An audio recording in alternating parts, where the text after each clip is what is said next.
Hey, what's up, everybody? BDL44 coming into another video.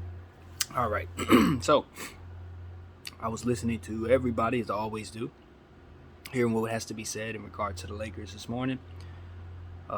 Very disappointed about the game yesterday. We really are, man. We really are.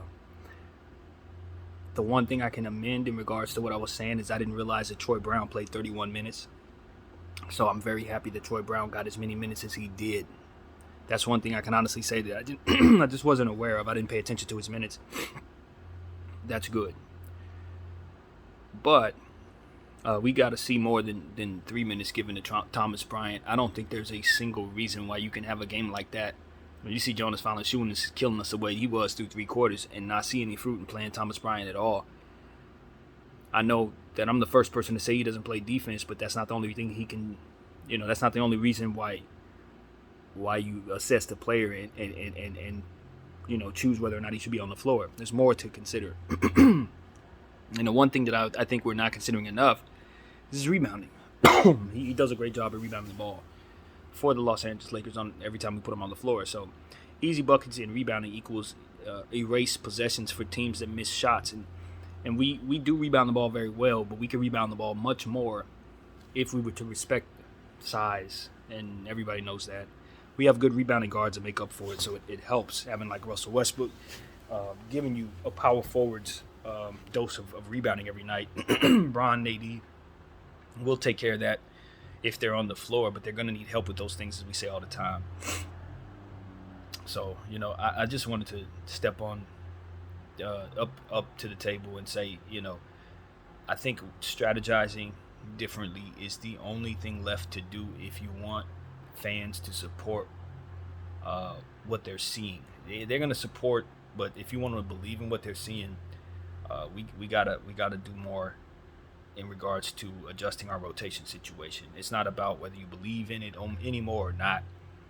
I just think that when you see something not work over and over and over again, changing is the only thing left to do. Changing what you're doing, switching it up, taking a look at some things, rearranging things is the only thing left to do. Even if it was size that was working. Let's say we were using all the stuff that I wanted to see succeed and it wasn't, I would tell us to get away from it. It's not like I'm going to sit up here and continue to be hell-bent on something that doesn't work, regardless of what it is, in regards to this basketball team. So we got to get it right. I think that one of the things that we definitely need to pay attention to going forward is just making sure that Wenyen Gabriel's minutes get back in place. Rui Hachimura must be given the right respect in regards to this team. He's only been on the team for a week, maybe 2, however long it's been. On the road the whole time, not a single home practice yet. He ain't practiced in Los Angeles yet. And he's already having his minutes docked in the fourth quarter due to performance. I mean, that right there in and of itself just tells us who's evaluating his performance ain't doing it right. Like, skip past his performance. They shouldn't even be trying to evaluate his performance this way. He's done nothing within the confines of a structure that would allow you to say he's either up or down. And he shouldn't have been in position to have so many minutes starting this process, given the fact that we were such a very specific type of team that needed very specific things in order to succeed. And you just throw a brand new piece out there who you don't know, who doesn't know you, and then just proceed to say, is he playing well? Like, no, he's not going to play very well for you because you haven't given him very much to work with. Just a bunch of expectations. And it's like this type of stuff just once again just shows us the low IQ of who's overall taking care of this thing and who's watching over this thing. And I hate to bring Darvin into us as a rookie coach because I just don't know how much he's responsible for, how much his guys are responsible for, his coaching staff. But this is a problem. Like, I don't know if people are. I don't know how other people are looking at it in regards to what is wise dealing with this much time left, and trying to make big changes like firing coaches and stuff like that. That's a lot, man.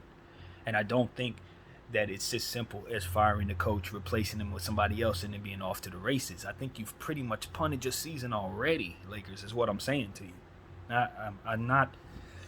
I'm not sure if what I'm looking at is a team that can even get to the playoffs.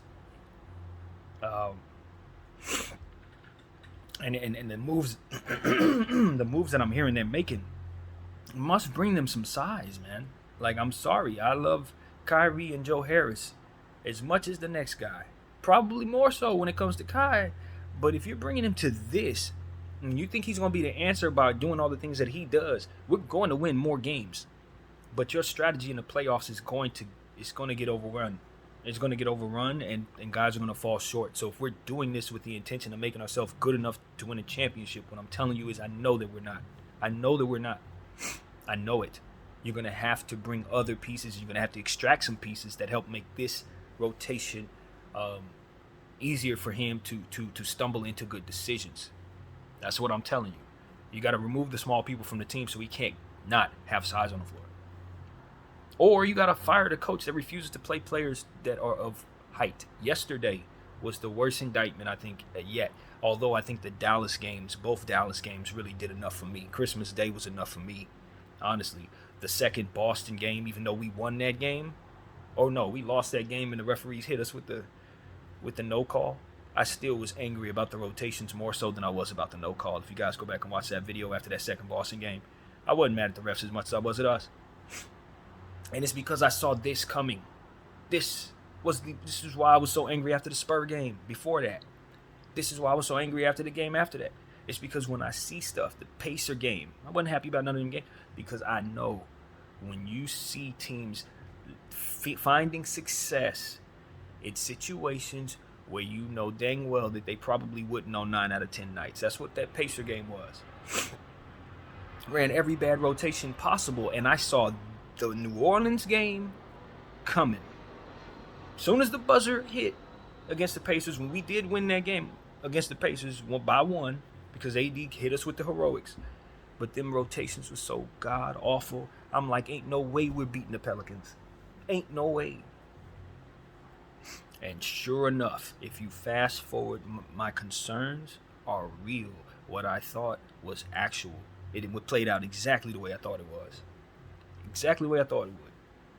With us taking the stuff that we did against the Pacers that didn't work, applying it to the Pelicans, and then having it fail again.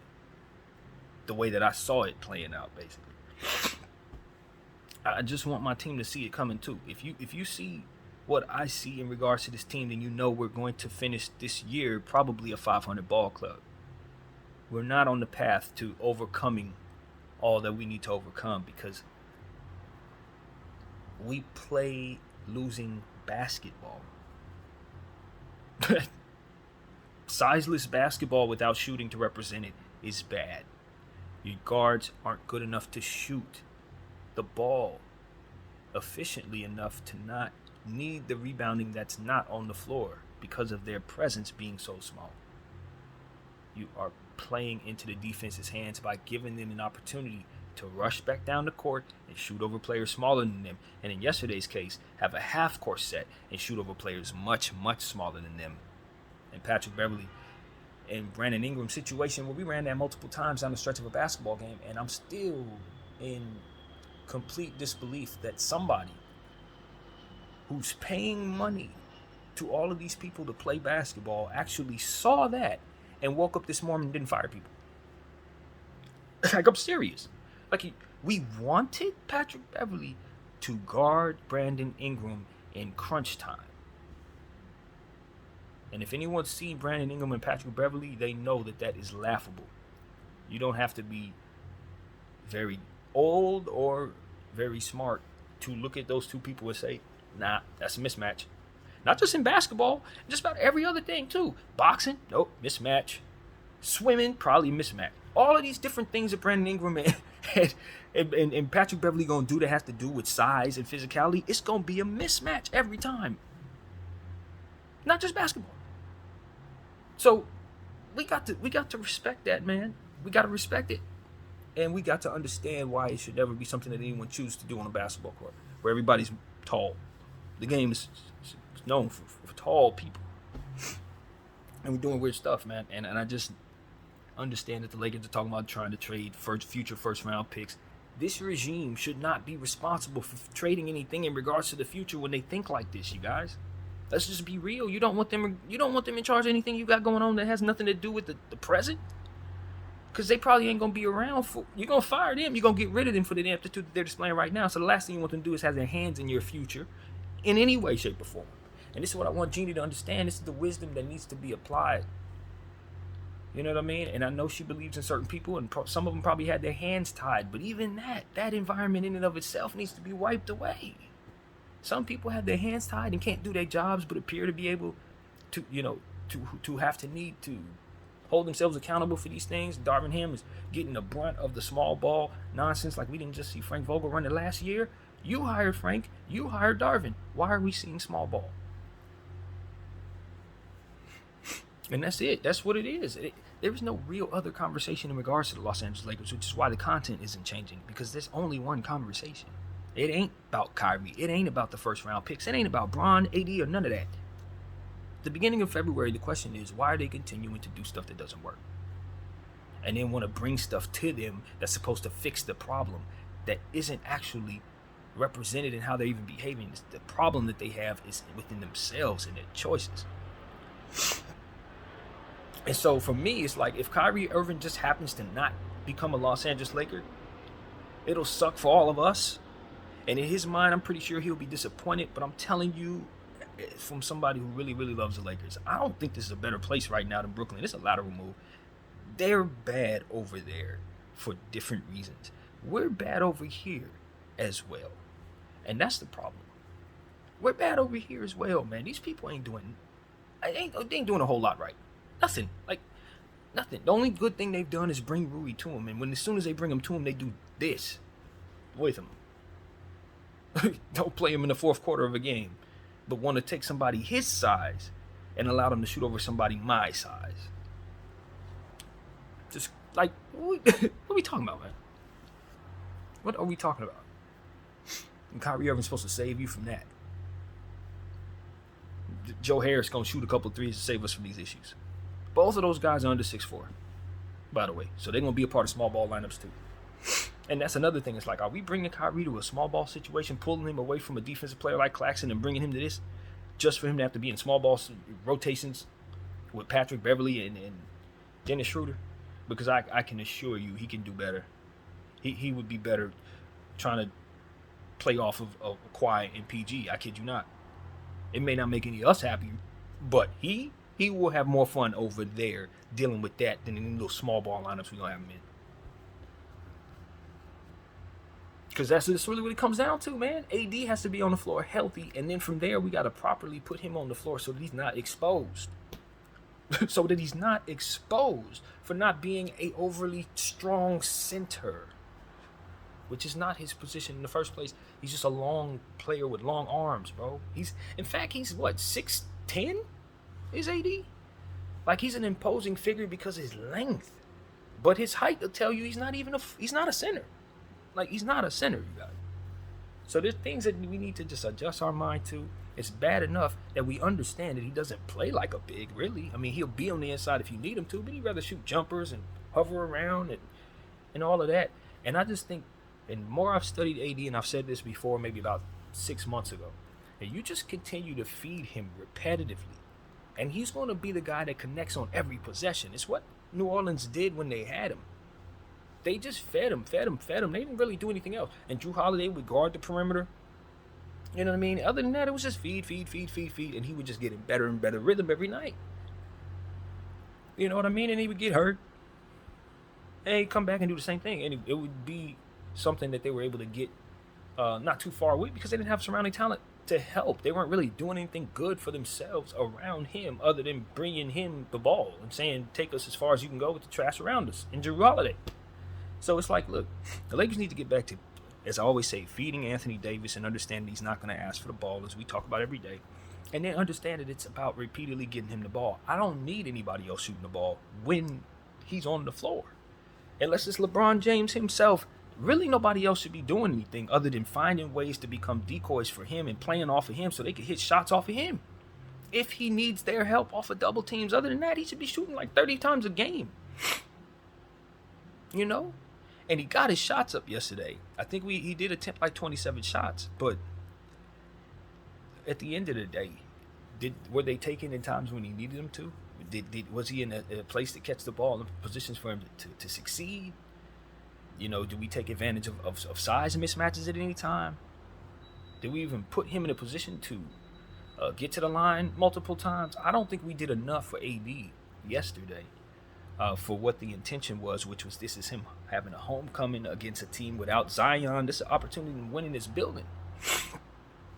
It's a good team. Who knows how many times he's going to have an opportunity to win in this building in the future. They're going to be good.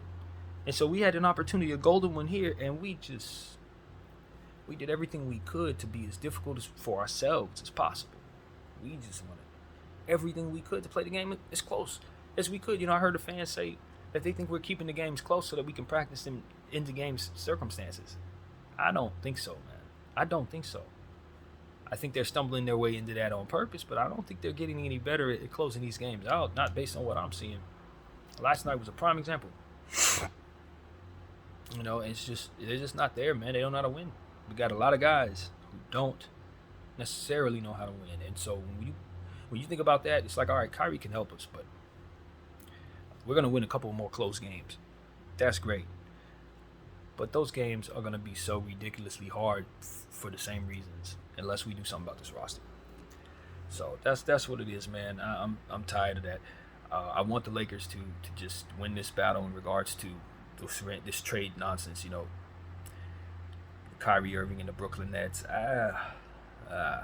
That's a whole other story. I just feel like there are a lot of entities down there who will bluff about bringing in Kyrie Irving, but I don't know if they're actually going to do it. I think that, like Jay Williams said, they're trying to push the force to see how far the Lakers will be willing to pay, which is everyone's right if they want to do that to us, you know what I mean? I could think of a few teams I wouldn't mind doing that to. But, just seeing a team like us in a situation where we're trying to build a championship, it's tough because we got a player like LeBron James who deserves better respect from the field. I think that's what it looks like. If you got problems with the Lakers, can't you put it off for a season or two while this guy is trying to do his final hurrah? He said it's not his final hurrah. He thinks he's going to play for another 7 years. I don't know what the future holds, but the point is, for our sake, as fans, shouldn't we try to see if we can at least keep him competitive on the way out? I mean, we did it. We didn't do that with a lot of other players that came along, and we weren't better for it. We weren't. And so, I mean, there are other teams that are going to have a lot to say about it, obviously, and they want to build and put themselves in a position to succeed. But just for the sake of blocking the Lakers, I think that's misguided. I think that's just as misguided as booing Kyrie Irving for demanding out. Which I didn't think was a whole lot, by the way. They were trying to show us that the Brooklyn crowd was booing Kyrie, but a lot of those seats were empty. The game hadn't even started yet. People hadn't even gotten their seats yet. So I'm just, I'm sure there's a sentiment of people that are not happy that he's leaving their team, regardless of why or whatever takes place. But I don't think that those people are really agreeable people to positions that Kyrie would otherwise be a part of anyway. I think that's what it comes down to. There's a disagreeable people in a lot of cases as it pertains to his positions. And those boos are going to come regardless if he's leaving the team or not, in my humble opinion. But since he's leaving the team, they're going to boo for sure. So I think it's a combination of that. But I think most people understand that Kyrie Irving had every right to leave that place, probably should want out of that place. And even if you're a fan there, your owner's the one who's probably leaving, not Kyrie Irving. And so I think most people agree with that. Most sensible human beings agree with that.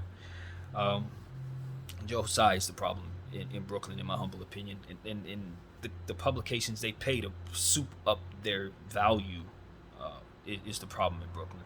They got the wrong things they focus on, and not actually the talent on the floor. So for their sake, I hope they can get a good return for Kyrie. But I think they're fishing out other opportunities to trade him elsewhere for reasons that don't make sense, as we've talked about. And I think it's going to result in him having a bad return for Kyrie if they pull the trigger on something like that. And it might result in him having a worse trade from the Lakers if they have to settle for a Laker trade too. And that's exactly what I would be threatening if I were the Lakers. Like, look, you can drag this out to the deadline and threaten to send him to the Clippers, but if you happen to not, and you come back around thinking you're going to take the same thing from me that you would have, you're going to have a holdout situation for the rest of the season, because I'm not going to overpay as you guys continue to increase the price on us as the deadline approaches closer. for no other reason than to make life difficult on Kyrie and the Lakers. For reasons that ain't got nothing to do with strategizing wins for your own basketball team. I don't respect it, and if that's what's going on, I would be decreasing my interest the further this goes along if I were Jeanie Buss. And I would ask Kyrie to respect that, because I'm not about to play games with Joe Tsai and those clowns over there when I know they ain't smart enough to even negotiate against us a proper value, if for not the nonsense that's in place. They ain't. They've proven that. So it's not like we're dealing with Danny Ainge and we need to stay on guard with these guys. That's not who they are. That's not who they are. In fact, they might be the complete opposite, which is why this is silly. But nevertheless, we'll just watch to see what they do.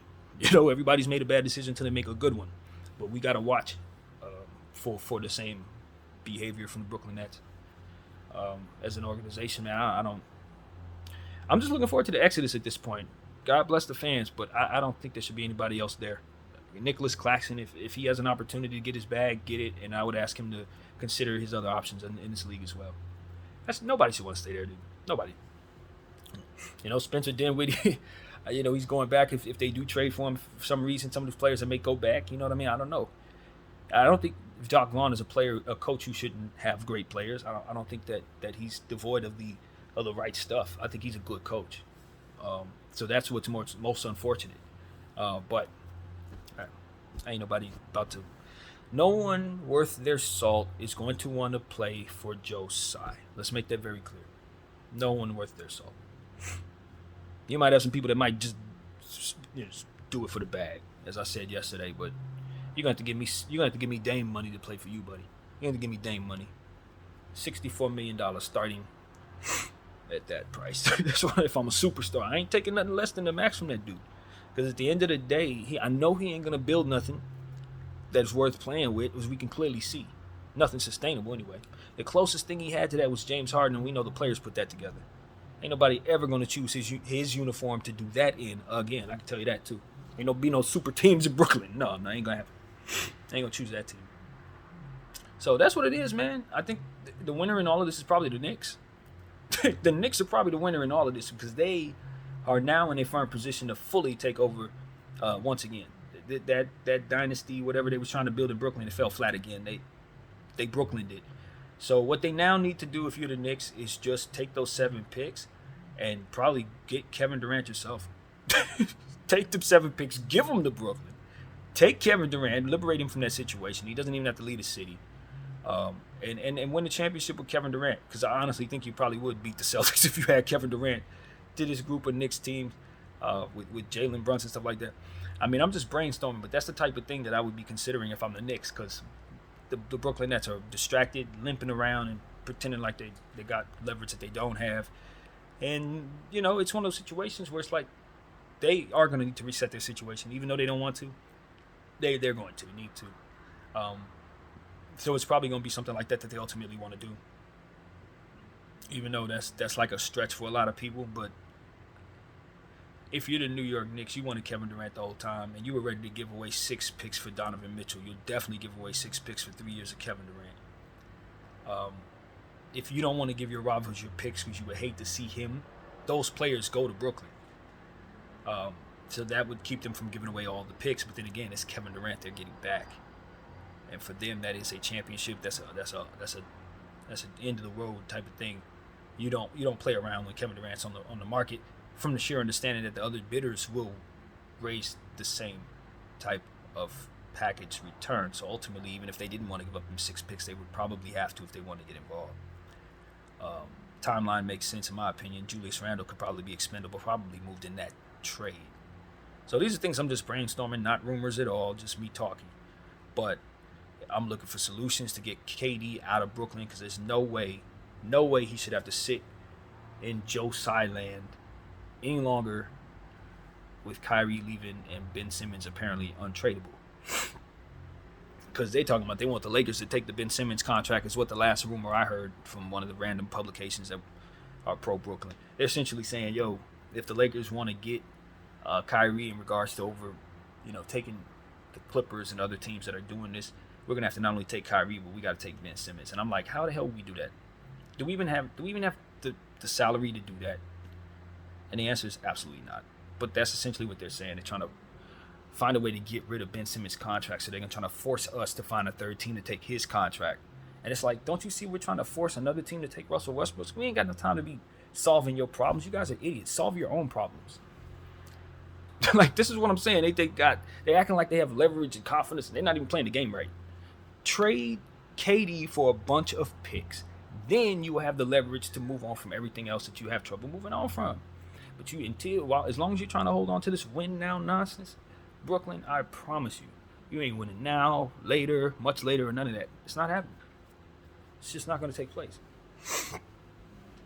So that's what I'm saying. Get rid of that owner, get rid of that weak GM, and fix your problem. And I promise you, if there was some way to extract that GM and extract that owner, you would keep KD, Kyrie. You'd probably be able to move Ben Simmons for somebody else who'd want to stay. It's a lot of good stuff that can happen immediately if you get them out of there. If you find a way to get them out of there, all of this turns around for Brooklyn. You'll be right back in the mix. Because it's not like nobody doesn't want to play in New York. It's not like nobody will deal with it with the traffic, so to speak, as everybody complains about. Nah, it ain't gonna be a problem. The problem is that guy. That's the problem. Like Claxton said, I'm just an employee here. Ain't nobody married to that. Everybody know what it is. It ain't a secret to nobody at all. That's where you go if you want to be treated a certain way. And honestly, that's the reputation they now have. I hope they know it. If I have interest in being treated a certain way as an athlete and kept in line by the standards of that man, then that is my place of destination. So that's what it is, man. That's exactly what I'm saying as a consumer. Watching it from afar as a Laker fan, I'm not happy with them. I don't like how they treated some of the players. I don't like how they've put the players in position to have the pressure of a win-now situation when the players around them aren't actually good enough for them to be in a win-now situation. That's a problem. It's a big problem. They've been selling the Nets as a team that's good enough, and they send those players out there to not be. And then they sit back and say, well, the Nets had enough. Why does everyone want to leave? Liars. And I've been saying that for over a year now. The team was never good enough. TJ Warren, you're selling me on TJ Warren? Come on, man. The only reason why that team was ever going to be anything that they were ever supposed to be is because Thomas was going to pop. Sharp was going to pop. Claxton was going to pop. Duke was going to pop. This is why. They went and got Watanabe. That's why they're as good as they are. Not because of what was going on in the summertime when I was telling you that. They were trying to sell us on the stuff that could not get it done. Sent those players out there to suffer. Why do you think James Harden actually left? It's because they couldn't sustain without Kyrie Irving. They want to make it sound like it was Kyrie he couldn't deal with. No, it was the fact that the team sucked while Kyrie was gone that he couldn't deal with. Make that make sense. And KD wanted out, and they shunned him for it. They brought up everything under the sun except for the fact that team was not as good as it needed to be. That they had traded James Harden for a piece that they could not use and sent him out there to get swept by the Boston Celtics. And they mad at him for wanting to leave right after that. And smeared it all kinds of way to make it look like he was trying to lock up the market, like he was trying to force his way to winning teams again, all kinds of other stuff that did not represent what was actually taking place, which was his team wasn't good enough. And it was because the GMs and the owner made bad decisions leading up to that, repeatedly, just like here in LA. And so that's why I get angry at this. I see Brooklyn fans booing like they ain't watching all this from up close. It's like, who did y'all hire to sit in them seats to boo? Because you couldn't get real Brooklynites to actually do that. Actual ones who are really in the streets, who really understand what the hell's been going on with Josiah. Ain't nobody gonna sit up there and boo Kyrie Irving for wanting to get the hell out of there. They should be saluting him for being there for as long as he did. For playing another game with him after that buck-breaking nonsense we just saw on display. If it were me, I wouldn't have played another game for you guys. And I would have came out and told you why. And they had to find me for that too. That's what I'm saying. Like, Kyrie ain't the worst. He ain't the worst personality you got to deal with either. More defiant people may be on the way for all this behavior. You know what I'm saying? You are breeding a certain defiance when you behave this way. Certain athletes may come in with a certain defense ready for that energy, Joe. It's like, I just don't think it serves the NBA to have a league full of people who are Black descent and European descent from rural areas who don't have a whole lot. The majority of your league is gonna be black and European, as far as I can tell. Places they don't have a whole lot, and then you're gonna have a guy like that in place trying to buck break humans. You know what I mean? Buck break them, trying to make you feel like you need to adhere to some type of religious or some type of mantra that you're supposed to inherently have because of a human being. I guess you're supposed to be raised in his household or something, so you got to have his morals or something. It's like, how does that even work, bro? How do you even work internationally when you have your own way that people must be in mind? How do you even deal with people from all over the world? That ain't gonna work. So it's like, man, look, he's lucky. This is the lesson he learns here. This is lucky. All of us are seeing this display in this form because y'all can't apply this everywhere to everybody, man. It could turn into something even worse than this. It could turn into something violent, honestly. You start telling people they have to be, must be. What? No, man. No. You know, Kyrie is a peaceful person. You know, that's the whole point. They did this to a peaceful person. They wouldn't have did this to somebody who they wouldn't be able to. You know, without bringing up circumstances that don't have nothing to do with this. It's just that energy is not something that is respectful, and it's not respected. And I think that we need to find a way to find order within our businesses without treating people like they're dogs or children. You know, that's not going to go over well, and it's not going to be reapplied well in other areas of life. So I thought Josiah was displaying what probably works somewhere else. Maybe he's seen it work in this country, but when you do that stuff in other places, you're going to get results of people not wanting to do business with you, and people looking at you as if you're trying to apply something to our lives that shouldn't necessarily be there, if not for your interest, which is going to be, you know, fought against every single time. And Kyrie knows his energy is going to be fought against too. If you're going to share stuff that people are going to reject, then you're going to have people who are going to boo you when things like this happen. If you're going to go against the status quo and everybody's fearful of their lives and you're telling the world you're not going to take what it is that's going to help save them, regardless if we believe it will or not, that comes with a natural reaction to people thinking you're rude for not taking it, thinking you're bad for being the example of somebody not willing to take it, etc. And you're not going to be able to explain yourself unless you get up and do that. Just like I'm speaking right now, it's the only way you're going to be able to disarm the middleman from painting you out to be something that's insubordinate for which you are, because they got an agenda and you're going against it. An agenda that ain't no good for most of us. We can clearly see that. But a lot of people aren't awake in a space where they're ready to fight against it or ready to take a look at what it is that's being done there. I am, and I'm trying to normalize it by snatching different topics that I'm interested in and applying this conversation to it. But it is what it is, man. This is why the channel exists as well. Not just for sports, but for these type of conversations, which is why I'm glad this is bleeding into sports in this way. Kyrie Irving, with the mistakes that he's made, I have my little reservations about bringing him to my team based on availability. And I may agree with him wanting to walk away, or for some of the reasons he may be feeling sensitive about certain things. But as a basketball fan, I'm still going to want a body in this place, running around, helping me win. Because when I'm going through tough things, one of the things I love to be able to do is watch the Lakers win. When life is too hard, when life is enough, when I don't want to go to work, do you know what I take solace in? What am I doing right now? Talking about the Lakers.